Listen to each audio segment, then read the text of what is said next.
The more you can focus on where you want to go and less on where you don't want to go, the happier life is going to be.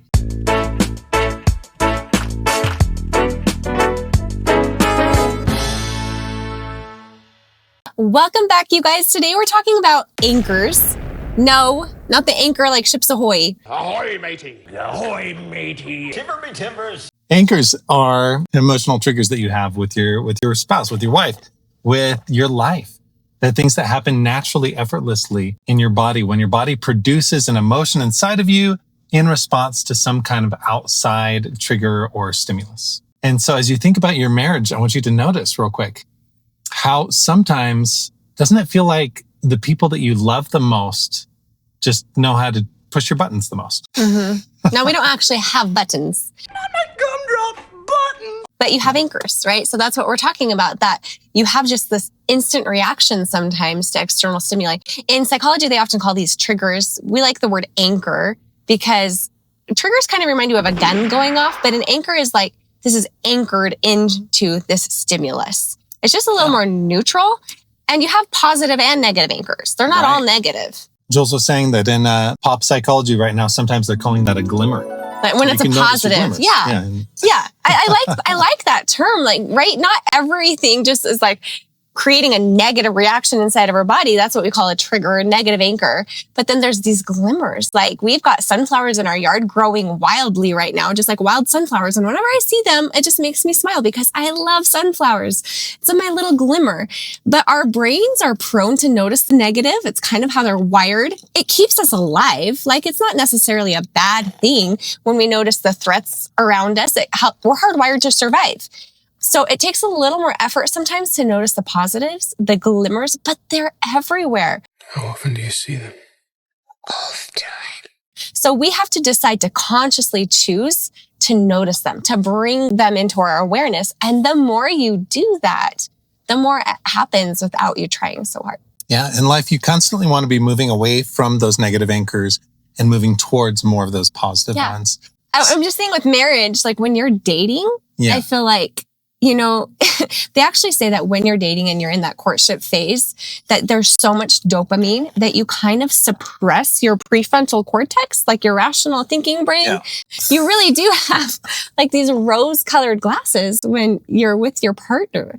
And it's not till, you know, you're actually married and then you've got the stresses of just everyday life living together, that suddenly that prefrontal cortex comes on, that rational thinking brain, that problem-solving brain, and you see all these little things that are like, wait, I just married this huge problem. Like problem to fix. Gordon B. Hinckley had a beautiful quote. He said about marriage that after you're married, you want to keep one eye closed when it comes to your spouse. Meaning that, your prefrontal cortex is going to be analyzing, seeing your spouse as a problem to be solved. Like, oh, they're the reason why, yada, yada, yada.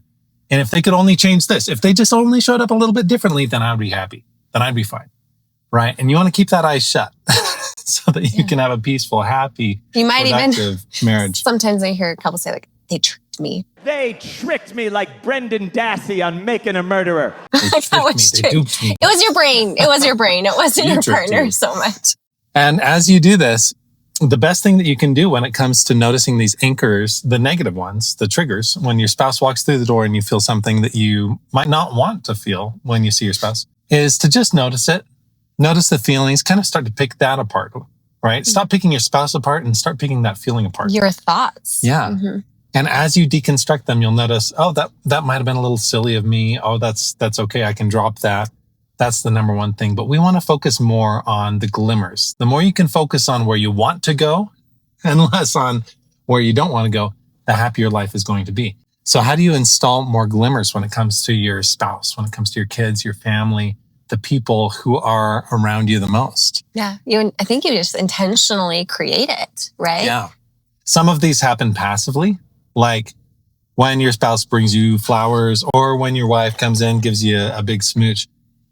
That is just kind of a naturally occurring anchor, right? You're not really thinking about it consciously, but as those happen, like when your spouse brings you flowers more and more on a good day, or your spouse comes and pinches your bum more when you're in a good mood, then that anchors in that positive emotion.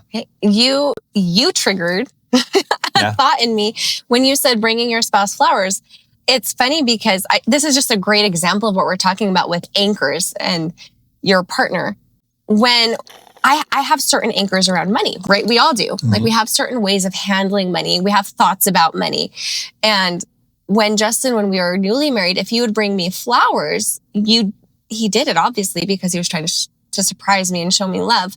But because I knew the flowers were going to die and they cost money and we were poor college students, like I would see that and I wouldn't think like, oh, he was thinking about me. He loves me. I'd see fresh flowers and think, how much did those cost? How dare you?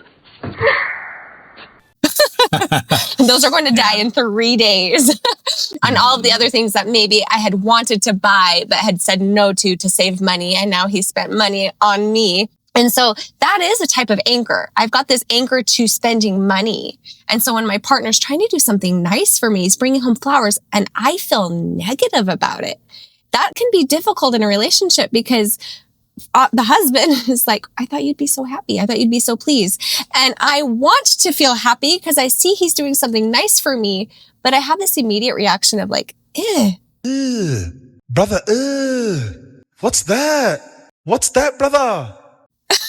Which then I feel guilty about feeling. And it kind of creates this mess. Can you see how those little tiny interactions in a relationship built up over time cause a lot of confusion and cause a lot of hurt? Because that's the way that an anchor is installed. It's either one time happening very powerfully or lots of times, like building a habit where your body starts to recognize and anticipate the emotion that it wants to bring up. So over time, Jules, when she would receive flowers, her body would know to go straight to that guilt, to go straight to that, like how much did that cost? I remember a couple of times early in our marriage giving you flowers and actually having it be a positive experience. When we were dating Yeah.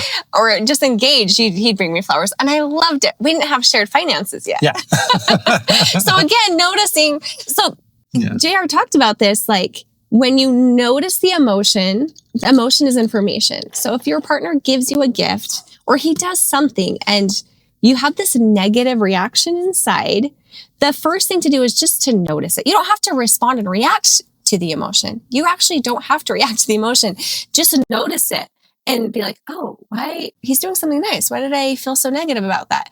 And your brain will come up with an answer. And for me, it was like, oh, I didn't like that he spent money. And then I have a little conversation with myself. I'm like, Jules, your husband's allowed to spend his money, our money on you. Like that's it. It's okay. It's not a big deal. And how much does it cost in the long run? And I'm able to kind of notice the emotion. I talk to myself about it. I self-soothe. And now I can show up more powerfully. I'm like, thank you so much. That was so kind of you. Yeah. And then I can just choose to enjoy the gift. It doesn't have to be a big deal. Like I can actually choose to show up and I can turn it into a glimmer over time. I love that. So I want to speak to husbands and wives for a moment to just talk about reading the room. So a lot of times if your spouse is in a bad mood, you come home and you think, I want to make her feel better. Sometimes you can rely on those naturally occurring anchors. It could be a song that she likes. It could be bringing her flowers. It could be giving her a kiss, pinching her butt, whatever.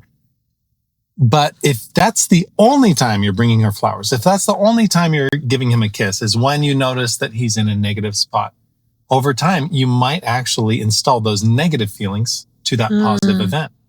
So be extremely careful when your spouse is in a negative mood to notice, am I giving her flowers more when she's in a positive mood or more when I'm in the doghouse? You think about it like Pavlov's law, right? Where he rings the bell for the dog. Right. Is that how it happens? Yeah. So Pavlov was a scientist and he was studying these dogs. And what he wanted to see is if he could trigger a physical response in these dogs through something non-related. So he wanted to see if he could make them salivate just by ringing a bell. What he would do is every time he would ring the bell, he would give them food. And so pretty soon after a while, he would ring that bell and then measure the amount of saliva that their bodies were producing. What are you doing? Well, my mouth tastes so bad all of a sudden. It's like, oh my gosh, okay, when we ring the bell, then their body responds. So ringing the bell is bringing flowers. It's giving your spouse a kiss. It's putting on that music that you both love and enjoy. It's listening to Mariah Carey and eating a chocolate chip cookie at Christmas.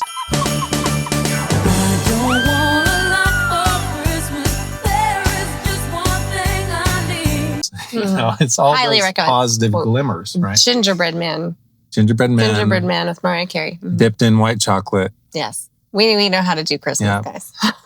So be very intentional with your spouse, both with yourself, because you can be in charge. Like Julie said, notice your thoughts that come up when your spouse does something nice for you. Can you flip the thought and make it a positive experience so that you anchor those in over time? Or notice when you go and try to do something nice for your spouse, to do it often.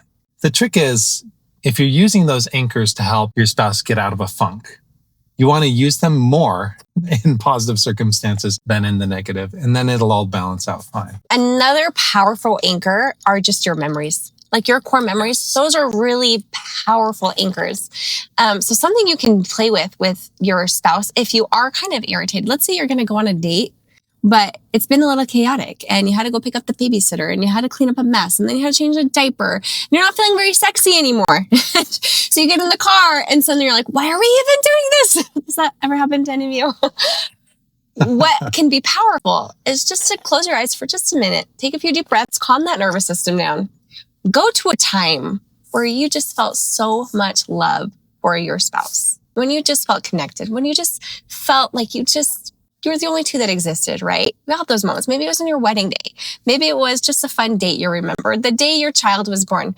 Go back to that memory, close your eyes, see what you saw, and feel what you felt, hear what you heard, and just allow that memory just to kind of like ooze all over your body. And those emotions that you've anchored into that memory will show up into your body right now. What an amazing way to start out your date. In the book, A Body Keeps the Score, Your Body Keeps the Score, it talks about that, how when you go back, just like that, seeing through your own eyes, hearing through your own ears, that the emotions, the chemicals, the hormones that went off then go off just as powerfully now. Mm-hmm. And so remember those times. Guys, you've got this. Go have a wonderful, wonderful marriage. You know, we're going to anchor in being very thirsty on these podcasts because we like to have our fun drinks. If we ever do this without a drink, we won't be able to talk. All right, go love.